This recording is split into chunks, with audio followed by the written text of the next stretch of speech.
Well, thank you very much. We very much appreciate the attention. Today's a big day in that we had a G7 and President Macron, who's a very special man in my book. We were together. We did it together. And I think a lot of progress has been made. We've had some very good talks with Russia. We've had some very good talks with others, and we're trying to get the war ended with Russia and Ukraine, and I think we've come a long way in a short period of weeks. And the president's been very helpful also. And we're also talking about trade, various trade deals that we will be doing with France, and we'll be discussing a little bit further. Then we'll have a press conference later on. You can ask some questions.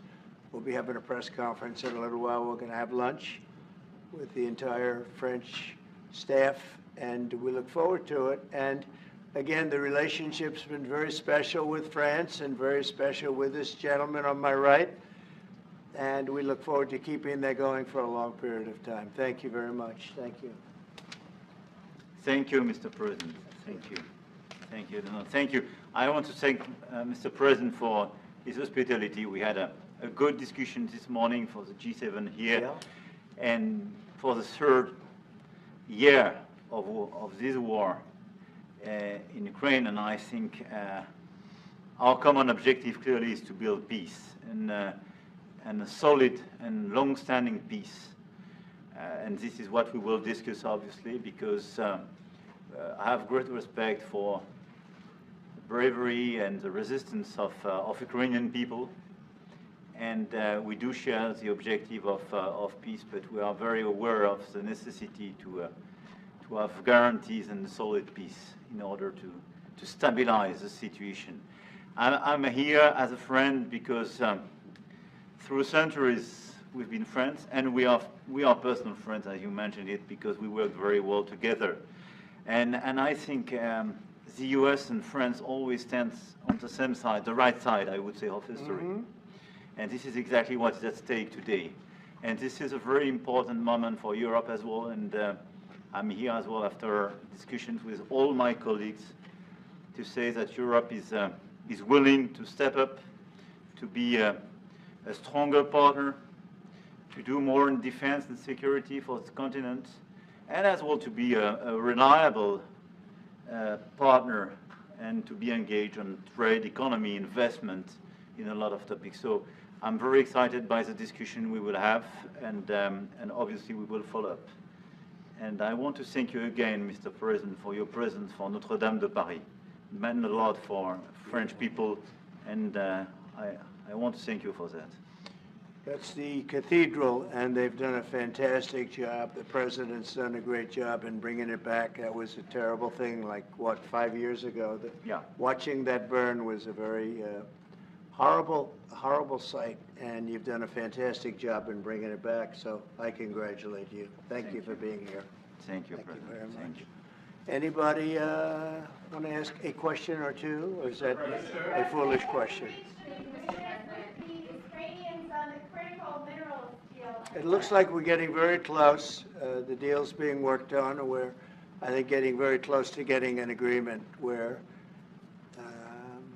we get our money back over a period of time. But it also gives us something where I think it's very beneficial to their economy, to them as a country. But, you know, we're in for $350 billion. How we got there, I don't know, but that's a lot of money, a lot of money invested, and we had nothing to show for it. And it was the Biden administration's fault. The Europeans are in for about $100 billion, and they do it as in the form of a loan. And the Europeans have been great on this issue. They understood it wasn't fair, and we were able to work something out. But with the Ukrainians, I think I can say that we're very close. Scott's around here someplace, and I think we can say that we're very, hi Scott, I think we're very close. Do you have something to say about that, Scott? We are very close. The Good. 1 yard line. All right. Mr. President, would any security guarantees for Ukraine? What? Would a minerals deal include a security guarantee for Ukraine? Well, it'll be, Europe is going to make sure that nothing happens. I don't think it's going to be much of a problem. I think once we settle, there's going to be no more war in Ukraine, and you're not going to have it's not going to be a very big problem. That's going to be the least of it. So, the Greek media reporting that the U.S. has agreed to shut down a military base in Greece that's been a logistical hub for. That who shut down? That the U.S. has agreed to shut it down at the request of Turkey and Russia. Is that all true? Marco, do you have anything to say about it? Greece? That's enough, sir. Mr. President. Is it a no? It's a no, sir. It's not a correct story.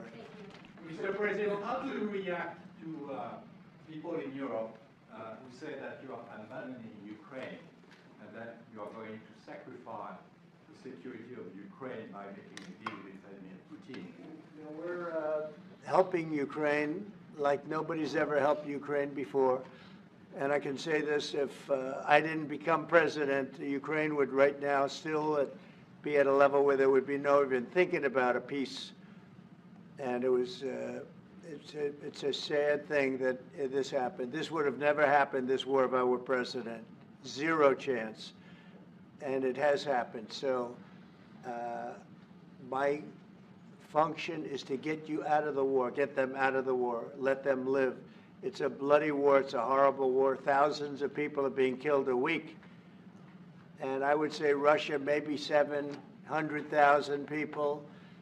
I think Ukraine probably a similar number. And that's not talking about the towns and the cities that have been blown up. That's talking about soldiers. This has been a horrible, bloody mess. And we're going to get it solved. We got to get it solved. And you know, we're not talking about American soldiers, soldiers from this country. We're talking about Russia and Ukraine. But on a humanitarian basis, we have to get this very, very bloody, savage problem solved. And I will say this also, it could lead to World War III if it's not solved. You know, there'll be a point at which it's not going to stop at those two countries. Already there's such involvement from other countries. And it could really lead to a very big war, World War III, and we're not going to let that happen either. Would you support the idea to send European troops in Ukraine to back the ceasefire? European troops may go into Ukraine as peacemakers. So when the agreement is done, they can watch that everything's followed properly. I don't think that's going to be a problem. And a lot of the European countries, I think, I don't want to speak for France, but I know that the president's talked about doing that also. I think that'll be a very good day when we can go in as peacekeepers as opposed to what's going on right now with everybody being killed. Will they So. have U.S. backing? Those troops going into Ukraine, will they have U.S. backing from U.S. troops? Well, we're going to have a backing of some kind, and obviously the European countries are going to be involved, and I don't think you're going to need much backing. I think that's not going to be a problem. Once an agreement is signed, Russia is going to get back to its business, and Ukraine and Europe are going to get back to their business. I don't think it's going to be a problem. Mr. President, will you meet President Zelensky soon? What? Will you meet President Zelensky soon? I will be meeting with President Zelensky. In fact, he may come in this week or next week to sign the agreement, and which would be nice. I'd love to meet him. Would meet at the Oval Office. So the agreement's being worked on now. They're very close to a final deal. It'll be a deal with rare earths and various other things, and he would like to come, as I understand it, here to sign it, and that would be great with me. I think they then have to get it approved by their council or whoever might approve it, but I'm sure that will happen. At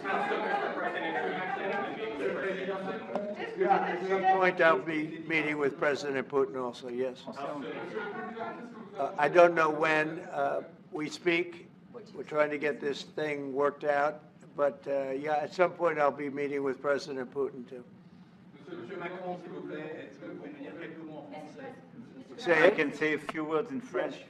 Non, le président l'a dit, je pense que c'est un point, un moment important. C'est un moment important de la discussion. On veut bâtir la paix en Ukraine, et le bilan qui a été rappelé est une réalité. Il y a d'1 million de morts et de blessés depuis le début de ce conflit et de cette guerre d'agression.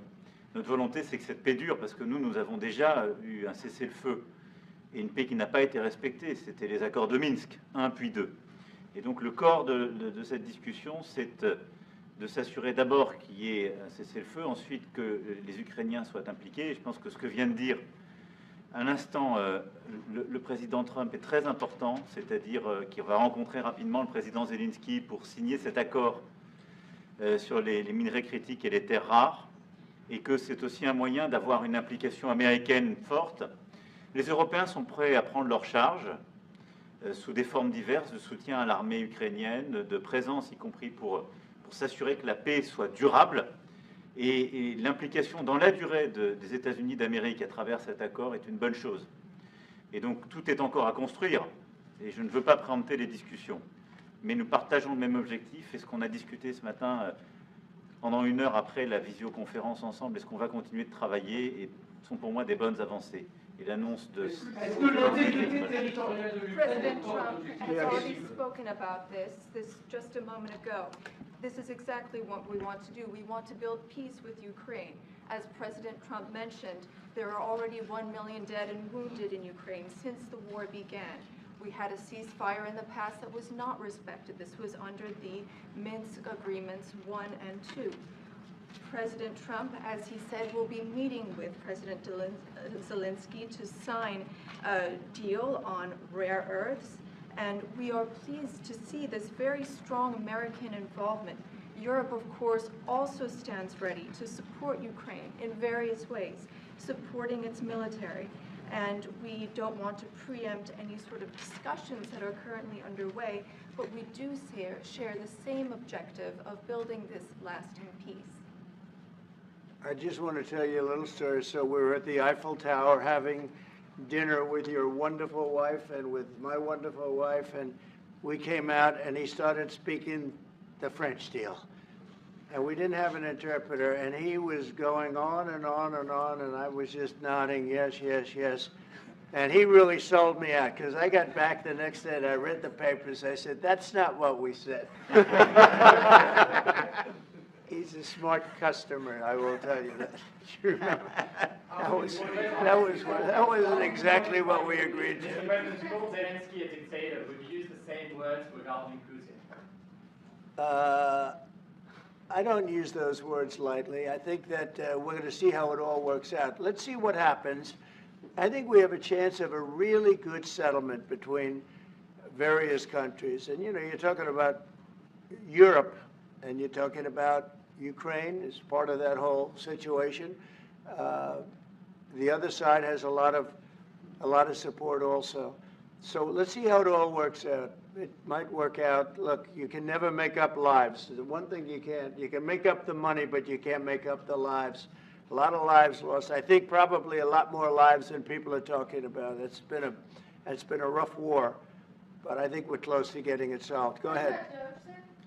Do you think that DOGE could benefit from more streamlined communications? There was that email telling employees to give 5 things that they've done last week. Agency heads then told people to ignore it. You're talking about the last email that was sent where he wanted to know what you did this week. You know why he wanted that, by the way? I thought it was great, because we have people that don't show up to work and nobody even knows if they work for the government. So by asking the question, tell us what you did this week, what he's doing is saying, are you actually working? And then if you don't answer, like you're sort of semi-fired or you're fired, because a lot of people are not answering because they don't even exist. They're trying to find, that's how badly various parts of our government were run by, and especially by this last group. So what they're doing is they're trying to find out who's working for the government. Are we paying other people that aren't working? And, you know, where's all that, where's the money gone? We have found hundreds of billions of dollars of fraud so far, and we've just started. We're actually going to Fort Knox to see if the gold is there, because maybe somebody stole the gold, tons of gold.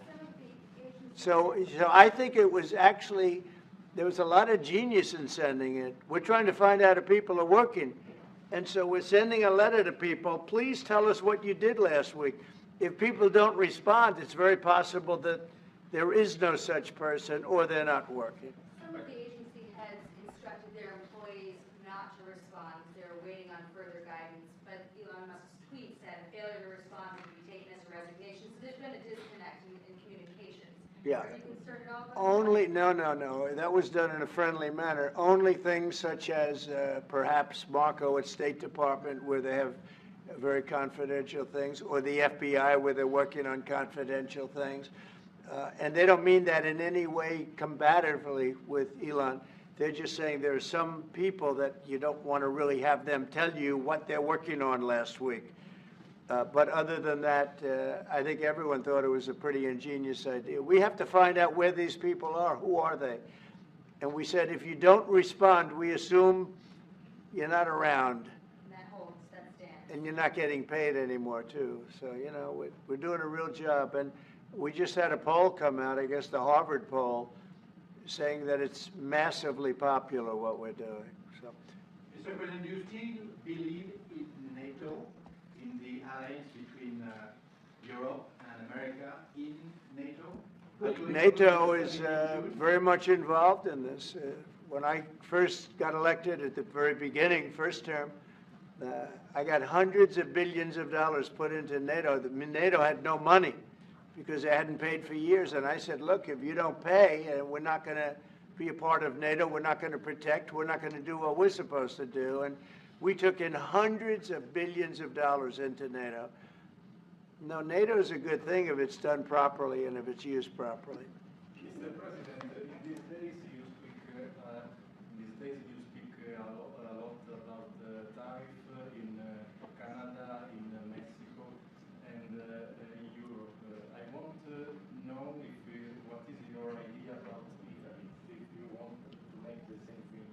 Well, what? Can you talk up a little louder? In these days. No, louder. Can you talk a little louder? You have a beautiful voice, but you're not. In these days you speak. Where are you from? Italy. From Italy. Oh, I love Italy. Go ahead. I want to know if you have the same idea with Italy about tariffs. Well, look, I love Italy, and Italy is a very important nation. We have a wonderful woman as your leader, and she was on the conversation today, one that we had, the G7. And no, I think Italy is doing very well. I think Italy's got very strong leadership with Georgia. Monsieur le Président, est-ce que vous répondez au président Trump qui a dit que les Français et les Italiens n'avaient pas... Any other questions over here? Yes, ma'am. Can you clarify what you meant in your truth today on the major economic development transactions between the U.S. and Russia? Any more detail? With respect to what, Russia? In solving a peace deal, you said there would be major economic development transactions which will take place between the United States and Russia. Yeah, we're trying to do some economic development deals. They have a lot of things that we want, and we'll see. I mean, I don't know if that will come to fruition, but would love to be able to do that if we could. You know, they have massive rare earth. It's a very large, it's actually the largest in terms of land. It's by far the largest country. And they have very valuable things that we could use, and we have things that they could use, and it would be very good if we could do that. I think it would be a very good thing for world peace and lasting peace. Well, I mean, our first, by far, our first thing that we want to do, the first element of the overall transaction is ending the war. But if, just as we're doing with Ukraine, if we could do some economic development in terms of Russia and getting things that we want, something like that would be possible, yes. Mr. President. Yes, go ahead, please. Can you explain the rationale in having the U.S. vote against the UN resolutions that Ukraine proposed and also the U.S. proposed? I would rather not explain it now, but it's sort of self-evident, I think. Mr. President, what about increasing the tariffs on products from the European Union? Is that still something you want to do today? Well, it's not increasing, it's reciprocal. So whatever they charge us, we're charging them. So it's not a question of increasing. If they charge us 20%, we charge them 20%. If they charge us 30 or 40%, then we do that too. So that would be on European Union, but that really would be with respect to everybody. It's reciprocity. So reciprocal. Whatever they charge us, we charge them. Nobody has a problem. Even you, I see you don't have a problem anymore, right? Mr. President, are you thinking of going to Moscow soon, maybe in May for the 9th of May for the anniversary? I mean, not soon, but I would be certainly, if this all gets settled out, which I think it will, sure, I would go there, sure. And he'd come here too. On the 9th of May on the Red Square? I don't know the 9th of May, no, I don't, I think that's pretty soon. But no, at the appropriate time, I would go to Moscow. I think the war could end soon. How soon? Within weeks. Weeks. Yeah, I think so, right? Don't you think so? I'd like to have you, I think we could end it within weeks if we're smart. If we're not smart, it'll keep going and we'll keep losing young, beautiful people that shouldn't be dying. And we don't want that. And remember what I said, this could escalate into a third world war. And we don't want that either. Mr. President, your envoy Steve Witkoff suggested a temporary ceasefire in the conflict, but the Russian government has denied that out of hand. Are you worried that they're not dealing in good faith? No, I think they, at some point, will agree to that. I think they probably wanted to. And I think once you have a ceasefire, it's going to end because they're not going from a ceasefire back to war. I think people have had their full. I'm just glad I was able to help because there was no communication with Russia until I came along. Biden didn't communicate. He couldn't communicate with his own child. So Biden didn't communicate. He couldn't. It was terrible. He hadn't spoken to Putin in 3 years. You're trying to end a war. People are being killed. Every week, thousands of people are being killed. Soldiers, in this case, mostly. Also towns, you know, as missiles go in and back and forth. No, it's a shame. This should have never happened. This is a very sad, this is going to go down in the history books. This is a very sad moment because that should have been stopped. That should have never started. And if it did start, it should have stopped the first week, not 3 years later. Okay? Je vais répondre, if you allow me, because I had juste, je pense que plusieurs questions de vous et de votre collègue qui ont été posées en français et qui rejoignent les questions posées par les collègues américains. D'abord, cette discussion est utile et construire la paix est une nécessité. La deuxième chose, c'est qu'il y a aujourd'hui une capacité de dissuasion qui est restaurée et que c'est ce que veut dire le président Trump quand il dit qu'il n'y aura plus de problème. Je pense que la force du réengagement américain aujourd'hui, c'est en quelque sorte l'incertitude aussi pour le président Poutine. Et donc il y a une capacité de dissuasion qui est là, qui permet de sceller d'abord sans doute une trêve, la capacité à vérifier que cette trêve est respectée, et ensuite un accord de paix qui permettra de reconstruire l'Ukraine, mais de lui apporter aussi les garanties de sécurité. Dans le cadre de ces garanties de sécurité, nous pensons que nous avons notre rôle à jouer. Et donc, on verra à ce moment-là de la discussion, je ne veux pas l'appréhender, ce qui est nécessaire pour que l'Ukraine puisse rester un pays souverain. Et d'ailleurs, dans les discussions entre l'Ukraine et les États-Unis d'Amérique, il y a cette question d'une souveraineté ukrainienne qui est respectée. Et donc, nous, ce que nous avons préparé, en particulier avec nos partenaires britanniques, dans le cadre d'un travail très étroit qu'on a mené ces dernières semaines, et partagé avec tous les pays européens et alliés qui sont prêts à s'y joindre, c'est l'idée de dire on est prêt à apporter ces garanties de sécurité. Les conditions, elles doivent en être définies. Elles doivent être définies par l'accord. Ça peut aller jusqu'à l'envoi, comme l'a dit le président, de troupes qui iront observer que la paix est bien respectée, qui iront se positionner, pas sur la ligne de front, pas pour justement, en quelque sorte, être dans le conflit, mais marquer une présence comme une garantie. Il y a d'autres moyens de soutenir qui peuvent être des soutiens accrus et capacitaires à l'armée, des structures nouvelles.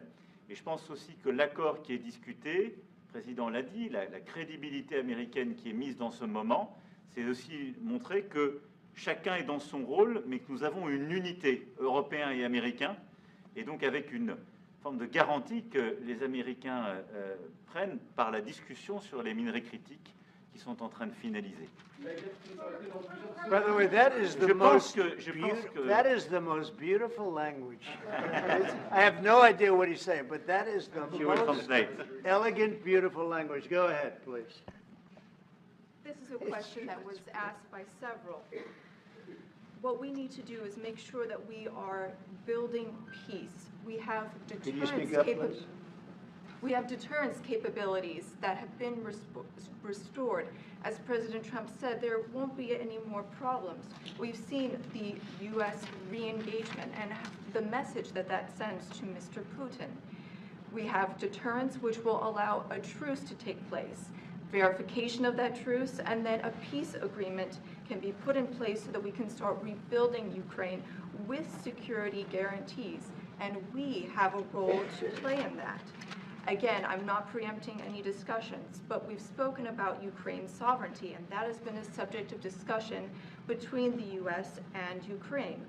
We have also been working closely with our British partners this week. We've shared this information with other European countries, and we are ready and willing to provide those security guarantees, which could perhaps include troops, but they would be there to maintain peace. They would not be along the front lines. They would not be part of any conflict.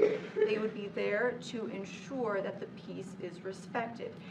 Our assistance may include other capacity building, perhaps for the military.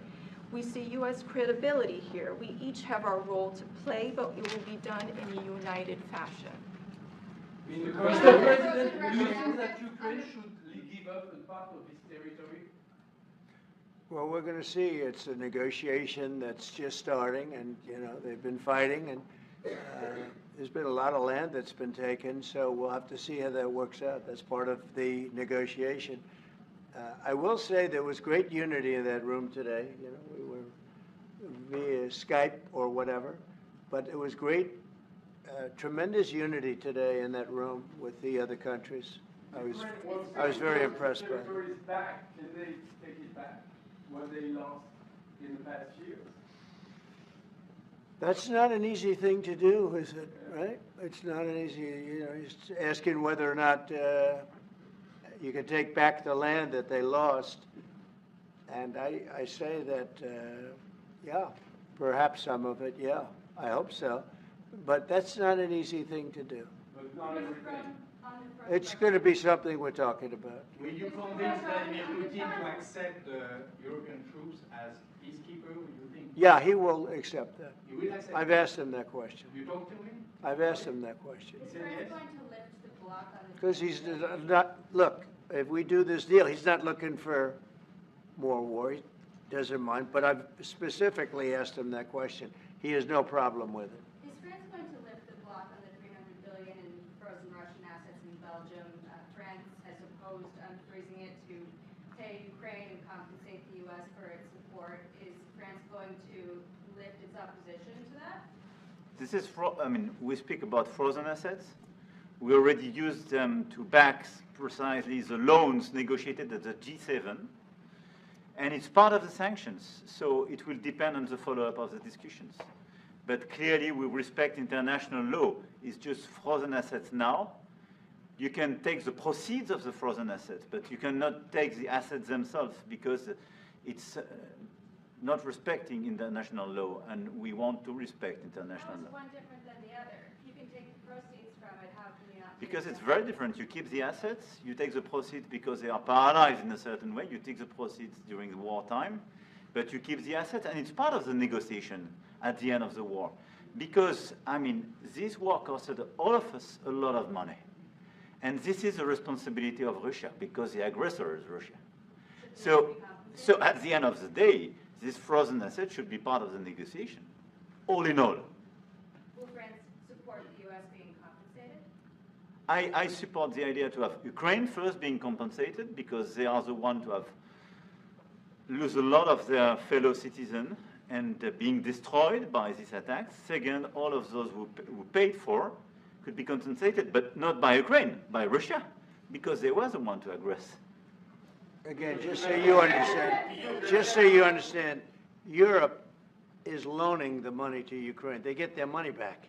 No, in fact, to be frank, we paid.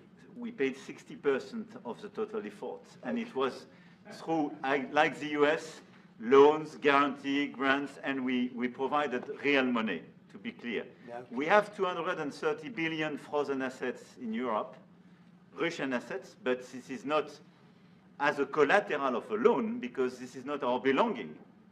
So they are frozen. If at the end of the day, in the negotiation we will have with Russia, they're ready to give it to us, super. It will be loan at the end of the day, and Russia will have paid for that. If you This is my believe wish. that, it's okay with me. Mr. President, But they get their money back, we don't, and now we do. But, you know, that's We will only fight fair. both to do Mr. so. President, do you think Russia should be the one that pays everybody back? Are they the aggressor? Well, we're negotiating everything, and everything's on the table, and we'll see if we can get some land back, and we'll see about a lot of different things. And we're going to be making a little speech and say a few words in a little while. We're going to have another meeting, a luncheon meeting, and we'll see you in about 2 hours. Okay? Thank you very much, everybody. Thank you.